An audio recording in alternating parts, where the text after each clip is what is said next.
तर भारतात अमृत कलेचा पाया रचणारे ख्यातनाम चित्रकार वासुदेव गायतोंडे यांच्या जीवनावर आधारित पहिलं इंग्रजी पुस्तक प्रकाशित होणार आहे। प्रसिद्ध लेखक सतीश नाईक यांनी या पुस्तकाचं संपादन केलंय।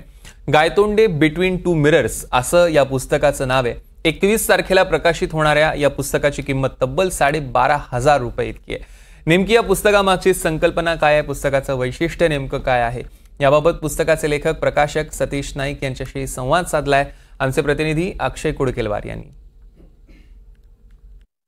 ख्यातनाम चित्रकार वासुदेव गायतोंडे यांच्या चित्रकलेच्या आणि कलेच्या प्रवासावरच एक पुस्तक येतंय, गायतोंडे बिटवीन टू मिरर्स। नेमका या पुस्तकाचा प्रवास कुठून सुरू झाला आणि कसं या पुस्तकाला मूर्त रूप प्राप्त झालं हे जाणून घेणार आहोत। आपल्या सोबत या पुस्तकाचे संपादक सतीश नाईक सर आहेत। नाईक सर, एकूणच आपण जर बघितलं तर पहिलंच पुस्तक कदाचित असेल हे। अनेक त्यांच्यावरती लेख आले, अनेक बातम्या आल्या, मात्र पुस्तक स्वरूपात तुम्ही पहिल्यांदाच त्यांना गुंफतायत। कशी सुरुवात झाली, या पुस्तकाचा प्रवास काय आहे? या सगळा प्रकार हा जवळजवळ 50 वर्ष चालू आहे। 1974 साली मी जे मध्ये प्रवेश घेतला त्यावेळी जे भिंतीवर एक मला चित्र दिसलं आणि ते चित्र बघून मी अतिशय प्रभावित झालो आणि मग त्याच्यात ती सही वाचली तेव्हा ती सही गायतोंडे यांची असल्याची कळली आणि मग तिथून त्यांचा शोध सुरू झाला। म्हणजे इतका माझ्यावर प्रभाव पडला की मी देखील मराठीत सही करू लागलो। कॉलेजचं पहिलं वर्ष आणि त्यानंतर मग मी त्यांच्याविषयी माहिती गोळा करायला लागलो। इंग्रजी सह्यांचा काळ म्हणजे? हो, त्याविषयी माहिती गोळा करायला लागलो। पण असं लक्षात आलं की आत्ता कसं आपण एक बटन दाबलं का गुगल तुम्हाला सगळी माहिती देतं किंवा कम्प्युटर तुम्हाला माहिती देतं, तसं त्या काळात नव्हतं। मग त्यामुळे मला कात्रणं शोध, कुठे पुस्तकं शोध, जुने अंक शोध, असं करून मला माहिती मिळवायला लागली आणि ती माहिती मी मिळवत गेलो। एक ध्यास म्हणतो ना, तसाच ध्यास एक त्याच्यातून सुरू झाला आणि त्याचं रूपांतर मग एका व्यसनामध्ये झालं की जवळजवळ भारतीय चित्रकलेचा सगळा मी इतिहास जमवला। म्हणजे ज्यावेळी मी पूर्ण वेळ पत्रकारिता सोडून ज्यावेळी मी असं बसलो ते साफ करायला, तर माझ्याकडे जवळ 12 ट्रंक भरेल मोठ्या आर्मीच्या इतकी माहिती साठली होती। त्यातलं मी गायतोंडे हे बाजूला ठेवलं कारण ते मला अतिशय आवडत होतं। आणि मग 2001 साली ज्यावेळी गायतोंडे गेले त्यावेळी मला अतिशय वाईट वाटलं की प्रेसने काहीच दिलेलं नाही। बातम्या फार तुरळक बातम्या आल्या, म्हणजे एकतर नॅशनल म्हणवणाऱ्या वृत्तपत्रात 6 वेळीची बातमी आली, तर ते मला अतिशय लागलं।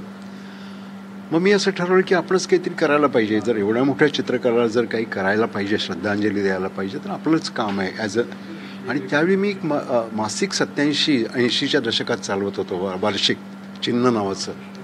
पण ते 3 वर्षानंतर मी बंद केलं। मग मी असं ठरवलं की तो अंक आपण परत सुरू करूया आणि मग 2001 साली आम्ही गायतोंडे यांच्यावर एक विशेषांक प्रसिद्ध केला, छोटासा। तो खूप ॲप्रिशिएट झाला। मग 2006 साली 5-6 वर्ष अभ्यास करून आम्ही जवळजवळ 150 पानाचा एक अंक तयार केला आणि जो प्रचंड गाजला, म्हणजे ज्याने चिन्हाला खूप मोठं नाव मिळवून दिलं आणि एक मोठं कॅरेक्टर, वेगळं चित्रकलेच्या क्षेत्रातलं व्यक्तिमत्व मांडलं आम्ही, हे समाधान आम्हाला मिळालं। मग 2007 साली आणखीन एक कमी अंक प्रसिद्ध केला। असं मिळून जवळजवळ 200-250 पानाचा तो ऐवज होता।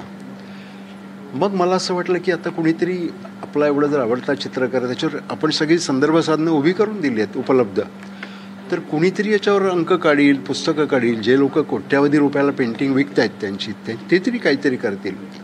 पण दुर्दैवाने ते कुणी काही केलं नाही। सर, एकूण आपण जर बघितलं तर इतर ग्रंथांच्या तुलनेत या ग्रंथाची किंमत देखील तशीच आहे।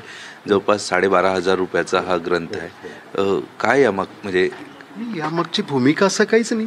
आम्ही 50 वर्ष हा मी सगळा त्रासच सहन केला एक प्रकारे, म्हणजे या पद्धतीने आम्ही करत गेलो।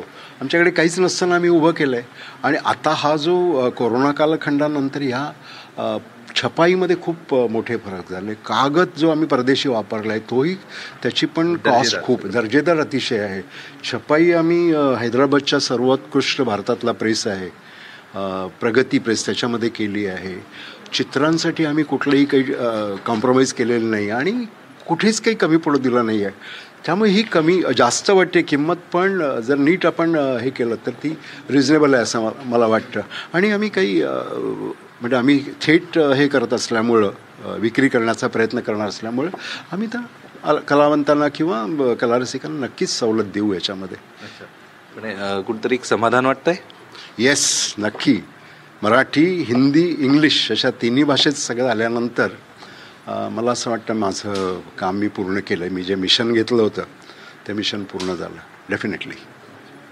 पण आपण बघतोय या पुस्तकाचं लवकरच प्रकाशन केलं जाणार आहे आणि प्रकाशनानंतर या पुस्तकाबद्दल आणि एकूणच या पुस्तकाची किती नितांत गरज सध्याच्या कलारसिकांना आणि कलेचा ध्यास घेतलेल्यांना आहे ते देखील आपण NDTVच्या माध्यमातून येत्या काळात उलगडूया.